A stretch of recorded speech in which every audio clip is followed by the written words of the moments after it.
Welcome to the 237th episode of the Reading and Writing Podcast. I'm your host, Jeff Rutherford. Stay tuned for my interview with author Radha Vatsal, author of the historical mystery novel A Front Page Affair. Stay tuned for the interview.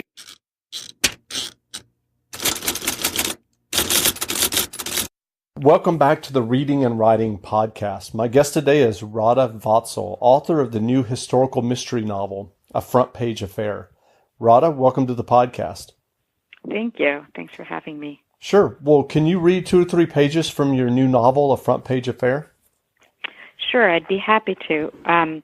So just a little background. A Front Page Affair is set in New York City in 1915, and the protagonist is Capability, or as she's known, Kitty Weeks. And she works for the ladies' page of a newspaper, the New York Sentinel.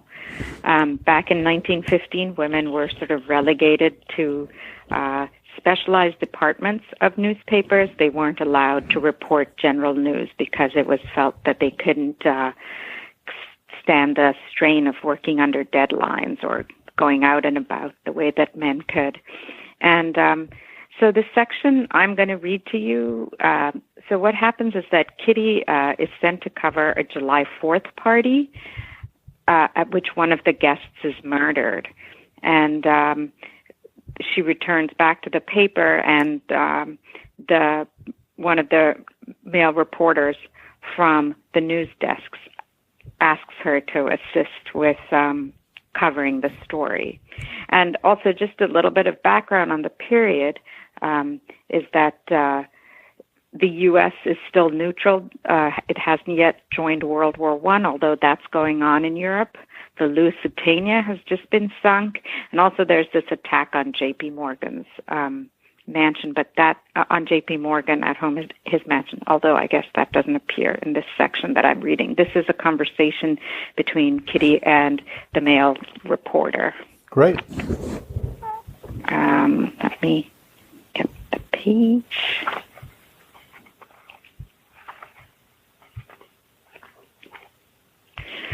Do the police have any leads, Mr. Flanagan?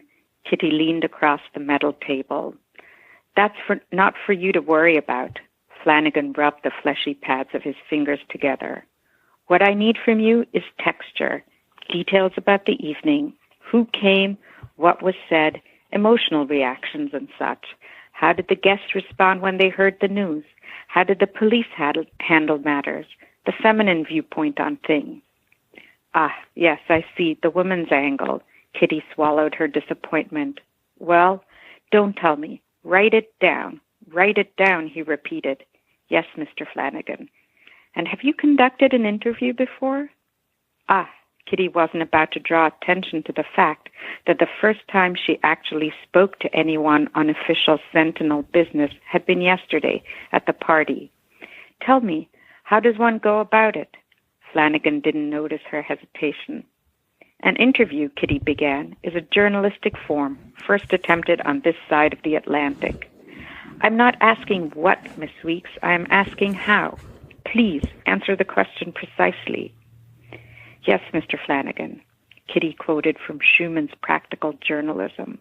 The reporter meets his man, has a talk with him on the subjects desired, and instead of taking a faithful record of every word, watches to catch the spirit of what is said and the manner in which it is uttered. He jots down the speaker's exact words only on vital or technical points. Exactly, Flanagan murmured. With his materials mostly in his head, he goes to his desk and writes the interview. Half of the words credited to the speaker may not in fact have been uttered by him, yet, if the work is well done, it will be more just and infinitely more readable than any dialogue reproduced verbatim. That's correct. Flanagan ran a hand through his leonine mane. The most difficult part of the task is getting the subject to talk, Kitty continued. You must remember what he has said while keeping up your side of the conversation and keeping in mind the questions that remain. All right, Miss Weeks, I see you know your stuff. Now all that remains is for us is to see if you can do as you say. Kitty's heart raced. So you'd like me to speak to a few of the guests And have my report for you by this afternoon. Her eyes opened wide. Flanagan groaned. This is real news, Miss Weeks, not your ladies' page stuff. We have hard deadlines. He relented. All right, since you're new to it, you can give me the third report tomorrow. Hand in your notes on the other two by 3 o'clock today. He pushed back the bench. You're familiar with the term sob sisters? Yes, Mr. Flanagan. They're the 4 lady reporters who covered the trial of Harry Thaw for murdering Sanford White back in '07. Kitty knew their names. Miss Greeley-Smith, Miss Dix, Miss Patterson, and Miss Black. Isn't Mr. Thaw to have another trial soon? I believe so, but that isn't my point. What I want to bring to your attention is the type of writing that those females produced. They did your kind a great disservice by splashing their personal opinions on every line. They turned out page after page of purple prose that made me sick to my stomach. Not that you will be writing anything other than notes, but you cannot forget. He slowed down. The Sentinel does not tolerate that kind of garbage. While you're working for me, you keep it simple, keep it dignified, and keep to the facts. Can you manage that? Absolutely, Mr. Flanagan. Kitty had no intention of doing anything else. Great. It. Well, if someone listening hasn't heard about A Front Page Affair yet, how would you describe your debut novel? I think I would say that it's a coming-of-age story, both for the protagonist, Kitty, and also it's a coming-of-age story for the U.S. I've sort of envisioned, this is the first in a series which I've envisioned as going across the whole World War I era, but from a domestic perspective. And what happens during this time, it's a very exciting time for women. Women enter the workforce in unprecedented numbers, and by 1920, they get the vote. But they're becoming more and more vocal. They're being more present in public life. At the same time, the U.S. goes from being a second-tier nation, on the other side of the Atlantic, to really, by the end of 1920, becoming the leading player on the world stage. It becomes, a dominant international economic power, political power, and cultural power. Movies from Hollywood are all the rage, cars are all the rage, and that's all American. So it's really like I see it as a mystery, but also a coming-of-age story with a very strong historical grounding. So, for instance, from what I quoted for, the passage that I read from you when Kitty talks about Schumann's practical journalism, for instance, that is exactly how people reported back then. News interviews were new. They were considered really faddish in the teens, and they didn't. A reporter wouldn't jot down every word that you said. They would just kind of take it and run with it and make it as sort of colorful as they could. There was also this very sensational murder trial for Harry Thaw that gets mentioned in the excerpt, and that was something where women reporters weren't allowed to actually. Women weren't allowed in the courtroom, and the judge banned all women from the courtroom except for these 4 reporters who were allowed to stay in and report what was going on because the trial given by the defendant's wife was considered too sensational for women to hear directly. So it has a very strong historical storyline, and it's really grounded in events that took place on real days. And I guess, so it starts on July 5th, 1915, and it ends on a very specific date in July, and then there's an epilogue later. But the history isn't just the backdrop for the action, it's central to the plot. Right. So well, do you remember the original idea or impetus for your novel, A Front Page Affair, and your heroine, Kitty Weeks? Yeah, I was doing a PhD at Duke and I was working on silent films, and while I was doing my research, I learned about all the women who directed films back in the 1900s and 1910s. And that amazed me because there were so many of them. And I learned that, those types of numbers weren't seen again in the industry till the 1970s, 1960s, 1970s. So it fell off in the 20s and then didn't really recover the number of women making films until the 70s. And then I also learned about these early action films that were made with women heroines. And they were all the rage in the teens. So you have movies like The Perils of Pauline, The Exploits of Elaine, Perils of Our Girl Reporters.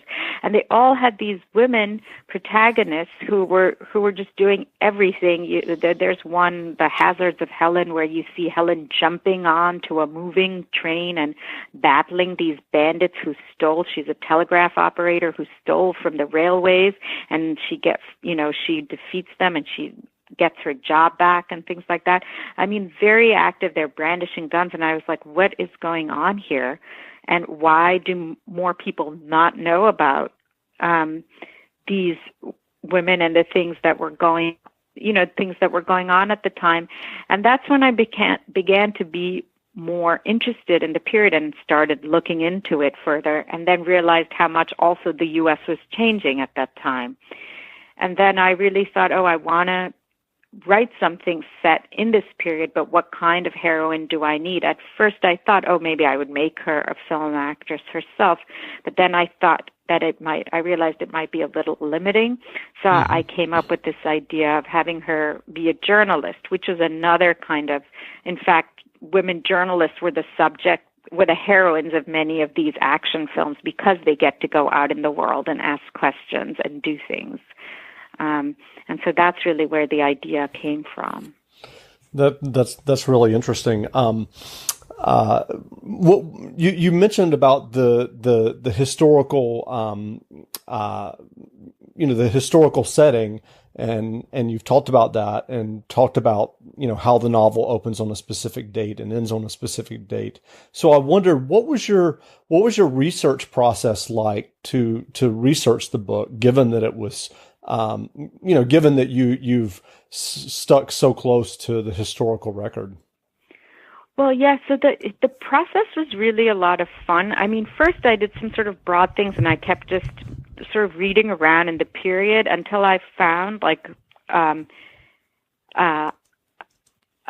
an incident that really interested me, which was this shooting, this man. And again, these are these events, and I try to find events that are not so well known, but I think are very telling. So this man burst into J.P. Morgan's home on Long Island, and basically attacked him, shot him in the leg twice. And he comes in at breakfast. Morgan is sitting there with his wife and the British ambassador. They're all having breakfast, and this man charges in. They actually met on the first floor landing, and then Morgan was so angry, he ran towards the guy. The guy shoots him, and then Morgan fell on top of him.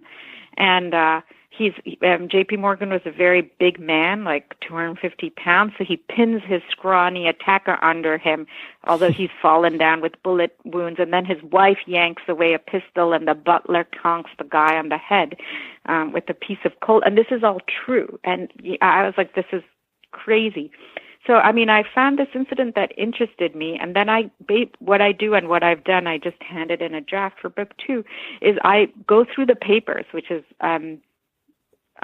every day over that period. And I know what happened, what the headlines were for the day every day.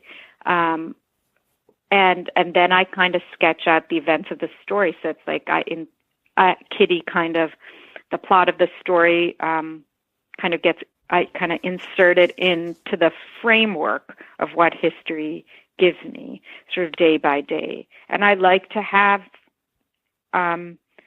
her reacting to those type of things that are really happening in real life on a daily basis as they kind of unfold. And I'm also very careful not to change dates and things to suit the convenience of my story. And one thing, that's a small point, but July 4th in 1915 fell on a Sunday. there were no parties. There were no July 4th parties, private parties, really, large ones. They didn't do that kind of thing on a Sunday. So the July 4th parties, the big private ones, were all held on July 5th. And my story opens with this. And it would have been so much easier to say it's a July 4th party on July 4th. But I stuck to it's actually on July 5th because that's how it was. And it was really interesting because Morgan got shot on July 3rd, on the Saturday, and they reported it on the papers on July 4th. But then the parties actually happened on July 5th. So, but I kind of take notes and write down what's happening, the main stories for every day of the period, and then kind of work from there. That's interesting. So I'm also curious. You mentioned that you first got interested in this period when you were doing this PhD and studying silent films. I'm curious, were you a mystery fan or a fan of historical mysteries, or was there ever a process where you considered writing a more literary novel set in this period? What was your decision or thinking when you decided to kind of basically tackle a historical mystery series? Well, I love mysteries. I always read. I think I must have grown up reading Agatha Christie, and then there's another writer who I really like, who isn't so well known here. I think Dick Francis. He's British. Do you know him? Yes. Yeah. So he's the horse racing guy, and exactly. I used to love right. So I used to love reading his books, and I had no interest in horse racing. I knew nothing about it, but you would just like turn. It's like these page turner books, and you end up learning so much about a whole different world, and it gave me the sense that mystery is such a great genre because it's all about discovering the truth, right? Who killed someone, but along the way you're discovering all these other things. And so for me, it is like a storytelling. First of all, it has a beginning, middle, and an end, which I like, and it also is about discovery. So I feel like it really goes well with like opening up a whole new world, and you can do it in a very easy kind of readable way. Like I really don't. I don't like to get bogged down in things. Right. So I just felt like it worked very well. So had you written fiction before you sat down to write this novel? No, I had not. And I had tried my hand at screenplays a bit, but then when I kind of set on this story, I really felt like I needed to be able to write it as a novel because there was just too much there for me to try to do it as a screenplay, but it took a very long time. I kept thinking that I couldn't write a novel, so I wrote a version of it that was really short, and then I was like, and I showed it to some people, and they said, "Oh, this is great." And then I, worked to make it bigger, and then I actually had written an earlier version of the book that is now in a drawer, but with Kitty and her, the same characters that appear in the Front Page Affair, but set in 1914. And so I really learned by doing, I would say. It took me several years. And what was the process like once you had a draft that you were happy with in terms of finding a publisher? So once I had a draft that I was happy with, I started to look for an agent, and I had not really I'd gone to any writing work. I mean, I showed it to people who I knew who were in publishing or were writers themselves for feedback, but I never joined any formal group. I never went to any conferences or anything like that. I think I was kind of I was worried about sort of being overwhelmed if I saw the reality of how hard it was when if I saw like a huge hotel or something filled with all these people pitching, I would be so discouraged at my chances that I would just stop. So I think artificially protected myself. I mean, I knew that it's very hard, but I tried not to face it for as long as possible. And then I started writing, just query letters to agents, some of whom were recommended to me.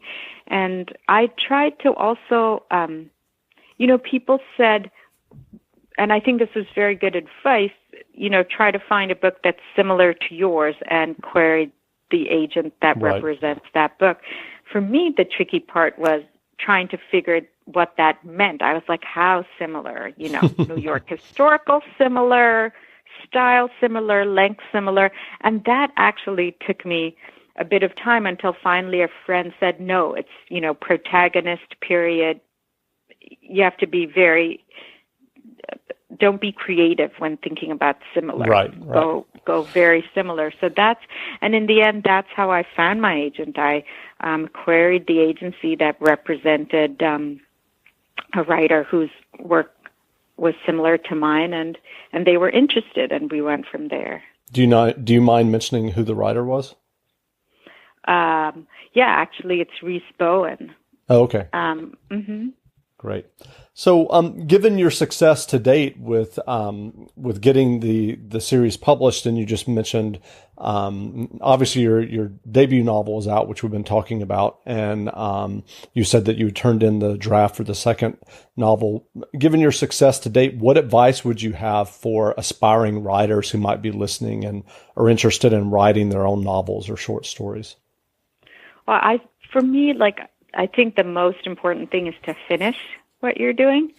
So I think it's very easy to have that unfinished manuscript in your drawer and be too nervous to show it to people, or too nervous, actually, I think, to finish. That was for me the hardest struggle, to say, okay, I've done the best that I can do now. I really need to try showing it to other people. So I think whatever it takes for each individual person. Some people like to work in a group. Some people like to work alone. I think that you have to figure out for yourself. But I would say finish it, and then don't be discouraged. Show it out. If you have enough friends and people whose opinion you trust, who tell you that it's basically a good book and ready to go out there, then ask for query agents, find an agent, and it's not all about connections, because I found my agent really through a cold letter that I wrote. So it does happen, and I think it just requires patience, and I think it requires really figuring out, taking a step back and figuring out where your book fits into the market. And that's difficult to do. And I wouldn't even recommend trying to do that while you're writing. I think when you're writing, you should just write the book you want to write. And then afterwards, it may take you some time, but you figure that out. And you just, I think, stick with it. It's perseverance also in the end. Sure. So are there books and authors that inspire your own writing, either books that you've read in the past or books that you've read recently? Yeah. I love Doctorow, and especially he has this wonderful book on New York waterworks. I think that for me, that was terrific. Actually, in a funny way, in terms of the series, what has inspired me most is TV. And I like series like The Wire, where they, it's totally different in feel to what I've done. But I really like that concept of where, over the course of the series, you see Baltimore from various different angles, and you kind of get the sense of how the city operates, and you keep coming back and meeting these characters again and again, like they may disappear, but then they'll come back later. And you get this sense of a full and complete world. That's kind of, for me, that's really the inspiration for what I'm trying to do with this series, which is that over the course of it, you're moving through time more than through space. But you're moving through time. You're moving through New York City over these 5, 6 very transformational years, and you're getting a sense of how society and politics and everything was changing. And I introduce historical figures in the book, and they'll come and go. I hope to have some film actors also in there as well. but also just, important figures of the day make an appearance. And because Kitty's a journalist, she gets to speak to them, which is also fun. That's great. So have you projected the number of books for the series? I haven't projected the number of books exactly. I think, you take it one step at a time, but I kind of have thought about it. I would say, so I've finished the second book and I have thoughts for the third. So I have like a very vague idea of the arc of it, but I, haven't projected out in so many. Sure. But I think it also helps to, if you want to write a series, to definitely have an arc in mind. Right. So are there other time periods that you've thought in the back of your mind? I mean, obviously you're hard at work on the series, but are there other historical time periods that appeal to you maybe down the road for another series? I think so. I haven't really thought about them very much. I mean, I think, the teens are so, they're just so jam-packed with things going on. And what was also interesting to me as I was doing my writing is I don't think there's actually that much fiction or that much, and even that much like popular culture movies or anything set in this particular period that I'm doing. It's either afterwards in the 20s with, the roaring 20s and the jazz era and everything already looks modern, or it's a little earlier. So you get more of the turn of the century or the early 1900s, 1910 with more Vanderbilts, Astors, and, the big money, the robber barons. But this transitional moment where the country goes from being Victorian to modern doesn't feel so covered to me, so that it feels like there's a lot to say, and more also like the stuff that's on it is set in Europe on the battlefields and so on and so forth. But the American perspective, the domestic perspective, I just feel like there's just not that much out there. So I feel there's a lot for me to write about, whereas many of the other 20th century decades I feel are much better covered. Right. Well, where can people find you online to learn more about you and your books? So you can go to my website, which is www.radhavatsal.com, and it's RADHAVATSAL. But you can also find me on Facebook. You can friend me on Facebook, and I have a Tumblr, actually, for if you're interested in ephemera from the 1910s. As I said, this is a very heavily researched book, so the apartment building, for instance, that Kitty lives in, that's a real apartment building that existed and still exists in Manhattan, and I found her original floor plans, and there's just all kinds of details about roads, streets, events, people from the teens, and that's on a Tumblr. It's called The World of Kitty Weeks, and you can also find me on Goodreads. Great. Well, again, we've been speaking with Radha Vatsal, author of the new historical mystery novel, A Front Page Affair. The book is in bookstores now, so go buy a copy, and Radha, thanks for doing this interview. Thank you.